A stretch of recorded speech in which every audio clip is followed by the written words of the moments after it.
मनमीत की आंखें सिमरन की बातें सुनकर और ज्यादा खुल गई थी और अपने चेहरे पर एक सीरियस एक्सप्रेशन को लेकर वो पूछने लगा, क्या तुम्हें ये कहने की जरूरत थी? मनमीत मन ही मन ये सोच रहा था कि औरत कितनी ज्यादा बेशर्म है।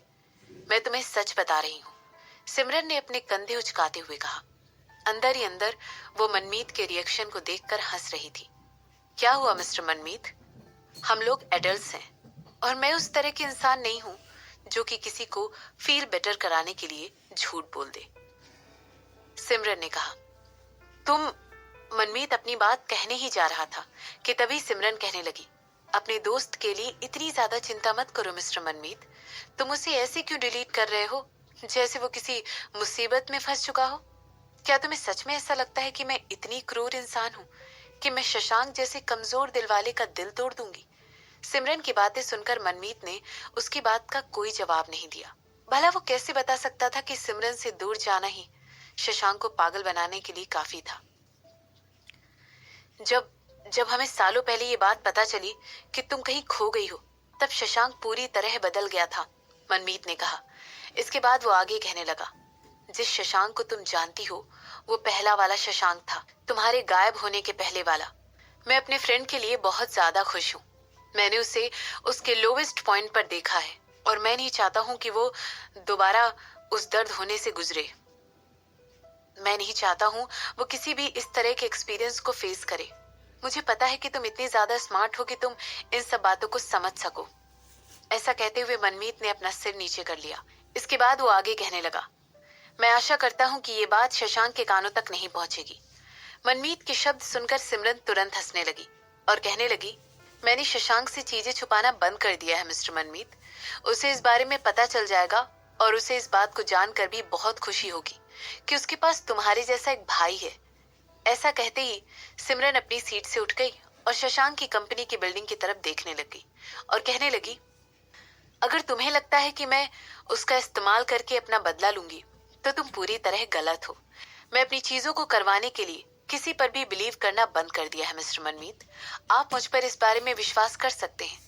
हालांकि हाल फिलहाल में मुझे ये बात रियलाइज हुई है कि वो किसी और की तरह नहीं है, वो सिर्फ और सिर्फ मेरा है और मैं अपनी पूरी लाइफ उसके साथ बिता सकती हूँ। जैसे ही सिमरन ने ये बात कही, उसके बाद उस पूरे कमरे में सन्नाटा पसर गया और सिमरन शशांक के ऑफिस के डायरेक्शन में देखने लगी। कुछ मिनटों के बाद सिमरन ने मनमीत को एक आह भरते हुए सुना और उसके बाद वो उसे पूछने लगा, अब तुम क्या करने का प्लान कर रही हो? तुम मुझसे इन सब के बारे में क्यों पूछ रहे हो? मैं तुम्हारी बॉस नहीं हूँ, सिमरन ने हंसते हुए पूछा। हाँ, लेकिन तुम मेरे बॉस की तो बॉस हो। मेरे लिए तो यही सही रहेगा कि मैं तुमसे ये सवाल पूछूं। मनमीत की ये बात सुनकर सिमरन तुरंत हंसने लगी और उन दोनों के बीच में एक लाइट एटमॉस्फेयर क्रिएट हो गया था। उस रूम की जो गहमा गहमी और सीरियस में थी, वो अब दोस्ताना माहौल में बदल चुकी थी। जानकी जानकी हमारे आस पास ही है। उसकी दोनों बेटियों के साथ जो कुछ भी हुआ है उससे वो यहाँ पर भागी भागी चली आएगी। एटलीस्ट वो जहाँ पर है वहीं पर बौखला उठेगी, सिमरन ने कहा। तुम उसकी इकलौती कमजोरी पर वार करने की सोच रही हो। तुम्हें नहीं लगता है कि वो कुछ ज्यादा ही ऑब्वियस मूव है? मनमीत ने पूछा। एक्चुअली ये शशांक का प्लान था। ऐसा कहते ही सिमरन अपनी सीट पर वापस चली गई और आगे कहने लगी, मुझे किसी को भी सामने से अटैक करना पसंद नहीं है मिस्टर मनमीत। ये बहुत ज्यादा प्रिडिक्टेबल हो जाता है। तुम्हारा दोस्त कुछ ज्यादा ही बोल्ड और डायरेक्ट है। उसका स्टाइल मेरे स्टाइल से कुछ ज्यादा ही अलग है, सिमरन ने मनमीत से कहा। ऐसा इसलिए है क्योंकि तुम्हें लोगों के साथ चाले चलने बहुत पसंद है, मनमीत ने कहा। शशांक के प्लान में तो हमेशा किसी न किसी की किडनैपिंग या मारना पीटना इन्वॉल्व रहता है। वो जानकी के साथ भी यही करने वाला है। इसके बाद वो उसे टॉर्चर करके उससे इंफॉर्मेशन निकालने वाला है, सिमरन ने अपनी बात को कंटिन्यू करते हुए कहा। मुझे खून देखना बिल्कुल पसंद नहीं है और मैं ऐसे कामों के लिए कुछ ज्यादा ही लेजी हूँ। इसलिए मेरा मानना है कि क्यों ना मैं उसको अपने पास बुला लूं, तो फिर पद्मनी और रुक्मणी उसे यहाँ पर बुलाने का जरिया बनेंगे। ऐसा कहते हुए मनमीत को तुरंत एक रियलाइजेशन हो गया। स्मार्ट, सिमरन ने स्माइल करते हुए कहा। इसके बाद वो आगे कहने लगी, और अब मेरे पास बहुत सारे काम हैं जो मुझे खत्म करने हैं मिस्टर मनमीत। तो क्या तुम मुझे नहीं बताओगे? ठीक है, मैं शशांक से पूछ लूंगा, मनमीत ने कहा। वो भी तुम्हें इस बारे में कुछ नहीं बताएगा। ऐसा कहते हुए सिमरन ने अपनी आईब्रो उठा ली और आगे कहने लगी, या फिर तुम भूल गए हो कि मैं तुम्हारे बॉस की भी बॉस हूँ। तुम्हारी बात में दम तो है, तो फिर तुम ही मुझे क्यों नहीं बता देती हो? तुम्हें वैसे भी खून से सख्त नफरत है, तो इस बात का मतलब यह है कि तुम उसे बिना उसका खून निकाले मार दोगी। तुम ऐसा कैसे करोगी? क्या तुम उसका गला घोटोगी, या फिर तुम? मनमीत ने कहा। मिस्टर मनमीत, ये तरीका बहुत ही ज्यादा खौफनाक है, सिमरन ने उसे बीच में ही टोकते हुए कहा।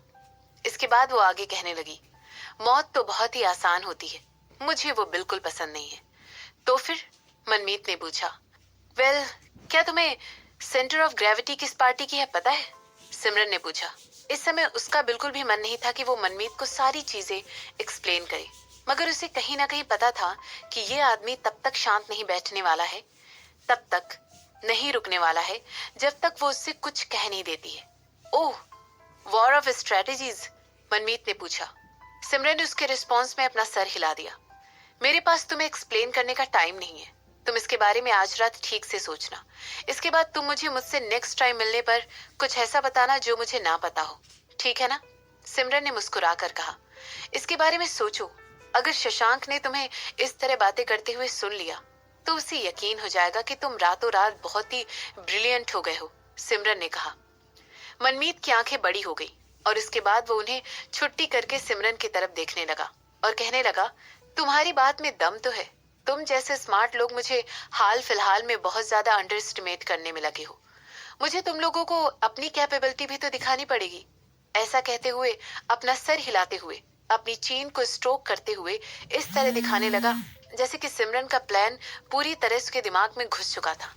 इसके बाद मनमीत अपनी सीट से उठा और सिमरन की तरफ मुस्कुराते हुए देखकर कहने लगा, तो फिर मैं अभी आ जाता हूँ और बाद में इसके बारे में सोचूंगा।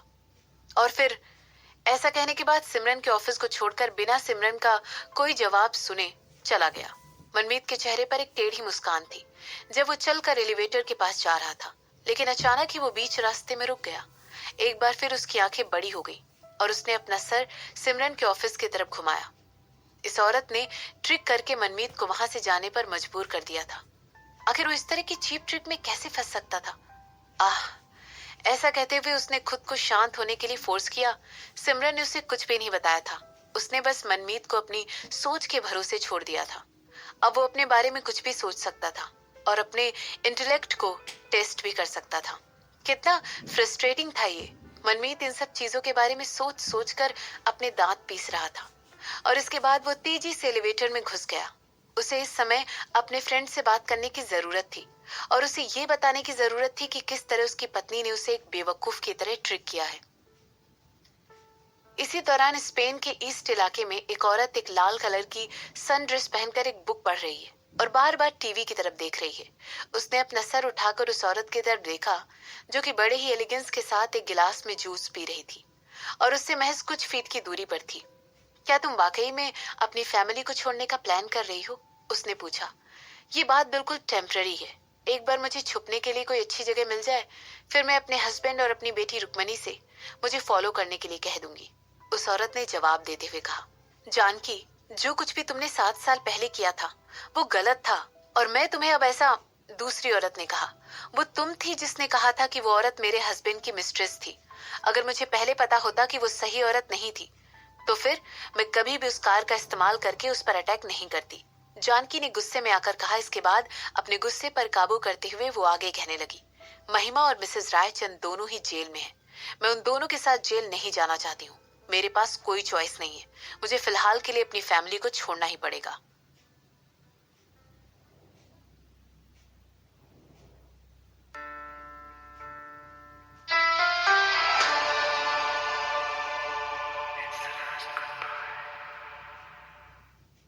लाल ड्रेस पहने हुए उस औरत ने एक आह भरते हुए कहा, मैंने सुना है तुम्हारी बेटी को हाल फिलहाल में बहुत सारी मुसीबतों का सामना करना पड़ रहा है। वो पूरी तरह न्यूज पर छाई हुई है। क्या तुम्हें उसकी जरा सी भी चिंता नहीं है? मुझे बिल्कुल चिंता है, लेकिन मैं कर भी क्या सकती हूँ? ऐसा कहते हुए जानकी नीचे देखने लगी और अपने होठों को बाइट करते हुए ऐसे दिखने लगी मानो वो कब से इन सब चीजों से गुजर कर सफर कर रही थी। उसकी बेटी रुक्मणी बहुत ही स्मार्ट और स्ट्रांग थी और इसीलिए उसे पता था कि इस तरह के स्कैंडल से कैसे गुजरना है और कैसे डील करना है। ऑफ कोर्स जानकी पूरी तरह कॉन्फिडेंट नहीं थी कि उसकी बेटी वाकई में इन हालातों से निकल पाएगी या नहीं। आखिरकार इस बार उसका पाला शशांक जैसे दुश्मन से पड़ा था। तुम उसकी चिंता मत करो, मैं तुम्हारी एक आखिरी बार मदद जरूर करूंगी, दूसरी औरत ने कहा। सच में? जानकी ने तुरंत कहा। ऑफ कोर्स, मैं तुम्हारी दोस्त हूँ। मैं उस औरत के लिए कुछ मुसीबत खड़ी कर दूंगी ताकि तुम्हारी बेटी पर वो प्रेशर कम हो सके, दूसरी औरत ने कहा। मैं ऐसा कहते हुए जानकी की आंखों में तुरंत आंसू छलक आए। इन सब के बीच में उसे अभी भी लकी फील हो रहा था कि उसके पास एक सच्ची दोस्त थी, एक ऐसी दोस्त जो हमेशा उसके काम आई थी। रुक्मणी के क्रूर तरीके के बाद उस पर कई सवाल उठने लगे। कई सारे बोर्ड मेंबर्स ने इस बारे में अपनी चिंता जताई और इस मामले को पूरी तरह छानबीन करने के लिए कहा।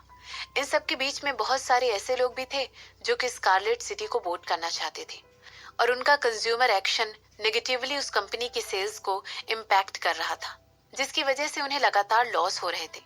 ये कोई ऐसी बात नहीं थी जो कि एक अच्छा इन्वेस्टर अलाउड कर देता। कुछ दिनों के बाद एक स्पेशल बोर्ड मीटिंग बुलाई गई जो कि इन्वेस्टर्स की रिक्वेस्ट पर बुलाई गई थी। एक बार फिर रुक्मणी ने हर चीज के साथ ओपनली डील करने की सोची और उस मामले को लेकर पूरी ट्रांसपेरेंसी रखी। हालांकि मीटिंग के पहले रुक्मणी ने एक प्रेस कॉन्फ्रेंस बुलाई थी जिसमें उसने हर किसी को अपनी साइड की स्टोरी मीडिया में एक्सप्लेन की थी। तुमने इस मामले में इतनी देर क्यों लगा दी? तुम्हें इन सब के बारे में पहले ही बोलना शुरू कर देना चाहिए था, रूपाली के एक एडवाइजर ने उसके लिए चिंता जताते हुए कहा। ये कोई छोटा मोटा मामला कंसीडर नहीं किया जा सकता था। भला ऐसे सेंसिटिव मामले में 2 हफ्ते तक रुककर प्रेस कॉन्फ्रेंस बुलाने का वेट क्यों करना? मैं वर्मा इंडस्ट्रीज का वेट कर रही थी ताकि वो मिसअंडरस्टैंडिंग को क्लियर कर दे, रुक्मणी ने तुरंत एक्सप्लेन करते हुए कहा। इसके बाद वो आगे कहने लगी, स्कारलेट सिटी के लॉस की खबर का मतलब है हमारी कंपनी का नुकसान और हमारा नुकसान मतलब शशांक का फायदा। एक बिजनेसमैन होने के नाते उसे इस मामले को लेकर एक अनाउंसमेंट कर देनी चाहिए थी, लेकिन वो ऐसा तब तक नहीं करता जब तक कि उसको हमारी कंपनी में इन्वेस्ट किए हुए करोड़ों रुपयों की चिंता थी। अगर रुक्मणी के एनालिसिस को देखा जाए तो शशांक वर्मा बस उसे सबक सिखाना चाहता था और उसे एक वार्निंग देना चाहता था कि दोबारा उसे या उसके बिजनेस को छेड़ने की कोशिश नहीं की जानी चाहिए, वरना उसका नतीजा इतना ही बुरा होगा। वो पूछ रही थी कि 1-2 दिन के बाद वो जरूर एक ऐसा स्टेटमेंट करेगा जिसकी वजह से उस मैटर में चीजों को क्लैरिफाई करते हुए दिखाया जाएगा, लेकिन ऐसा कुछ भी नहीं हुआ, बल्कि बहुत सारे लोगों ने उसे बुरा भला कहना शुरू कर दिया और उसके माथे पर और ज्यादा इल्जाम लगा दिए। जब ये सब कुछ हो रहा था उसे इस बात का यकीन था कि शशांक इस मामले में कुछ ना कुछ इन्वॉल्वमेंट तो जरूर है। उसे लग रहा था कि हेमंत के कहे हुए शब्द जो उसने शशांक को सिमरन के बारे में कहे थे वो कहीं ना कहीं सच थे। उसने कहा था कि वो दोनों ही रुक्मणी को लात मारकर नीचे गिराने में पीछे नहीं हटेंगे। यहाँ तक कि इस बात से उसका मतलब ये भी था कि रुक्मणी को आगे जाकर करोड़ों रुपयों का घाटा भी झेलना पड़ सकता है। हालांकि अब ये केस नहीं है, रुक्मणी के एडवाइजर ने कहा। इसके बाद वो आगे कहने लगा, तुमने उसकी बॉटम लाइन को टच कर दिया है। क्या तुमने एक्सपेक्ट किया था कि वो कुछ करोड़ों रुपयों की चिंता करके तुम्हें छोड़ देगा? मुझ पर इल्जाम लगाने से ये सिचुएशन रिजॉल्व नहीं हो जाएगी। प्रेस कॉन्फ्रेंस कुछ ही देर में शुरू होने वाली है। ऐसा कहते हुए रुक्मणी तुरंत अपनी बैक स्टेज पर लगी हुई सीट से उठकर खड़ी हो गई। जैसे जैसे वो चलकर स्टेज की तरफ जा रही थी वो एक्साइटेड रिपोर्टर्स की तरफ देख रही थी जो कि आपस में ही बात करने में कुछ ज्यादा ही बिजी थे। अब रुक्मणी ने उन सारे लोगों की बातें करते हुए एग्जामिन कर लिया था। मीडिया कभी भी उसे नीचे लाने के लिए झिझकेगी नहीं और वो किसी के भी झूठों का इस्तेमाल करने, किसी की लाइफ बर्बाद करने से पीछे नहीं हटेगी। ग्रुप में नहीं सोचने लगेगी कि क्या इन लोगों के पास जरा सी भी अक्ल है, क्या ये लोग वाकई में किसी की भी फिक्र करते हैं। कुछ मिनटों के बाद रुक्मणी ने सुना कि होस्ट ने उसका नाम बुलाया है। वो तुरंत चलकर स्टेज की तरफ गई और उसके चेहरे पर कोई भी एक्सप्रेशन नहीं था। गुड मॉर्निंग, उसने स्टेज पर जाकर कहा। अभी सुबह के 10 बजे थे। वो अपने ऑफिस जाने के पहले 1 घंटे तक तो रहेगी ताकि वो दोपहर में होने वाली 1 बजे की स्पेशल बोर्ड मीटिंग अटेंड कर पाए। इसके बाद वो आगे कहने लगी, थैंक यू कि आप लोगों ने मुझे अपने साइड की स्टोरी को एक्सप्लेन करने का एक चांस दिया। मैं अपने पर्सपेक्टिव से हर चीज को एक्सप्लेन करना चाहती हूँ। मैं सारी क्वेश्चंस को एक्सपेक्ट करूंगी, लेकिन अपनी बात खत्म करने के बाद। ऐसा कहने के बाद उसने एक्सपर्ट तरीके से भीड़ के साथ आई कांटेक्ट मेंटेन किया और आगे कहने लगी, सबसे पहले मैं आप लोगों को ये इन्फॉर्म करना चाहती हूँ कि ऑर्फनेज को लेकर मेरी कोई भी गलत इंटेंशन नहीं थी। मैं वाकई में उसे खरीदना चाहती थी और मैंने उसे एक नया अनाथ आश्रम बनाने के लिए ही खरीदा था। मेरी इकलौती गलती ये थी कि मैंने इस मैटर को मिस्टर शशांक वर्मा के साथ डिस्कस नहीं किया था। हम सबको ये बात पता थी कि मिस्टर शशांक वर्मा एक बहुत ही इन्फ्लुएंस रखने वाले आदमी हैं और उनकी कैपेबिलिटीज मेरी कैपेबिलिटी से कहीं ज्यादा आगे बढ़कर है। मैंने कभी भी अपने सपने में भी नहीं सोचा था कि कुछ दिनों के अंदर ही वो उन सारे बच्चों को एक नई जगह पर ट्रांसफर करवा देंगे। और ये सब कुछ हमारे बीच में आए मिसकम्युनिकेशन की वजह से या लैक ऑफ कम्युनिकेशन की वजह से हुआ था। मैंने कभी भी एक्सपेक्ट नहीं किया था कि ये सब कुछ इतनी जल्दी हो जाएगा। ये सारी मेरी गलती है और मैं इसके लिए पूरी रिस्पॉन्सिबिलिटी लेती हूँ। ऐसा कहने के बाद रुक्मणी की नजर थी और उसकी आवाज पूरे कॉन्फिडेंस से भरी हुई थी। उसके शब्दों को सुनकर ऑडियंस में फुसफुसाहट की आवाज आने लगी थी। मुझे अपना एक पॉइंट पर्टिकुलरली क्लैरिफाई करने दीजिए। मैं कोई अनग्रेटफुल इंसान नहीं हूँ। मैं इस बात को रिकॉग्नाइज करती हूँ कि मिस्टर शशांक वर्मा की कैपेबिलिटीज से कहीं ज्यादा है और मैं उनकी शुक्रगुजार हूँ कि उन्होंने मुझे असिस्ट किया और उसका स्कारलेट सिटी की सिचुएशन को सालों पहले बहुत ही बारीकी से एक्सपर्ट तरीके से डील किया। मेरी असल वजह उस अनाथ आश्रम को खरीदने की, उन्हें कहीं पर भी दुख पहुंचाने की नहीं थी, मगर मैं उन बच्चों के लिए बेहतर अपॉर्चुनिटीज क्रिएट करना चाहती थी। ऐसा कहते कहते रुक्मणी अपने कहे हुए शब्दों के इफेक्ट को देखने के लिए रुक गई और उसके पीछे की स्क्रीन पर डॉक्यूमेंट दिखाए जाने लगे। आप लोगों को यहाँ पर दिखाए गए डॉक्यूमेंटेशन में क्या दिखाई दे रहा है? क्या आप लोगों को मिस्टर शशांक तक पहुंचने का मेरा हर अटेम्प्ट दिख रहा है, जो कि मैंने अनाथ आश्रम को खरीदने के पहले किया था? मैं उनके साथ बात करना चाहती थी और इस पोटेंशियल कोलैबोरेशन को उनके सामने रखना चाहती थी। मैं चाहती थी कि बच्चों के लिए हो रही चैरिटीज में हम हिस्सा लें, लेकिन मुझे उनसे बात करने का मौका ही नहीं मिल पाया। मैं समझ सकती हूँ कि वो एक बहुत ही बिजी आदमी है, इसीलिए मैंने डिसीजन लिया है कि अब मैं उनके पास नहीं जाऊंगी और यहाँ तक कि प्रोएक्टिव बन जाऊंगी। रुक्मणी की ये बातें सुनकर भीड़ में से आ रही आवाज और ज्यादा तेज होती जा रही थी, यहाँ तक कि उन बढ़ती हुई आवाजों की वजह से रुक्मणी को अपनी बात बीच में रोकनी पड़ रही थी और वो वेट कर रही थी कि मीडिया शांत हो जाए और तभी अचानक से एक तेज आवाज ने रुक्मणी के बोलने के फ्लो को और उसके सोचने के तरीके को बीच में ही रोक दिया था। तो क्या आपने जो कुछ भी किया है, आप उसका सीधा सीधा इल्जाम शशांक वर्मा पर लगाना चाहती हैं? भीड़ में से आई इस आवाज को आते ही हर किसी ने अपना सिर घुमाकर उस आवाज की तरफ देखा। वहां पर एक कोल्ड ब्यूटी बड़े ही कॉन्फिडेंस से स्टेज की तरफ बढ़ते हुए चली आ रही थी। इसके बाद वो आगे कहने लगी, क्या ये मिसकम्युनिकेशन वाकई में मिस्टर शशांक वर्मा की वजह से था, या फिर वो इस वजह से था क्योंकि तुम बहुत ही हार्टलेस और लालच से भरी हुई नेचर की हो? क्या तुम इस बात से भी मुकरना चाहोगी कि तुम्हें पता था कि मिस्टर शशांक वर्मा उसी अनाथ आश्रम में पले बड़े थे, लेकिन फिर भी तुमने अपने कनेक्शंस का इस्तेमाल करते हुए इस बात को जानते हुए भी उस गवर्नमेंट की प्रॉपर्टी को खरीदने की कोशिश की? तुम सबको ये क्यों नहीं बता देती हो कि तुम्हारा उदयपुर में एक और स्कारलेट सिटी बनाने का प्लान था, मेरी प्यारी बहन? ऐसा कहते हुए पद्मनी रुक्मणी के सामने आकर खड़ी हो गई। उसे इस तरह अपने सामने अचानक से आते हुए देखकर रुक्मणी पूरी तरह स्पीचलेस हो गई थी। वो इस तरह के क्वेश्चन और एक्यूजेशंस के लिए बिल्कुल भी प्रिपेयर नहीं थी। वो सोच रही थी कि पद्मनी यहाँ पर क्या कर रही थी। रुक्मणी वहां पर खड़े होकर अंदर ही अंदर खुद से ये बात पूछ रही थी जब उसे अचानक एक रियलाइजेशन हिट किया। ऐसा लग रहा था जैसे कि शशांक ने पूरी प्लानिंग कर रखी थी। वो रुक्मणी को इतनी आसानी से अपने चुंगल से छूटने नहीं देगा। अभी आगे उसके लिए तो बहुत कुछ देखना बाकी था।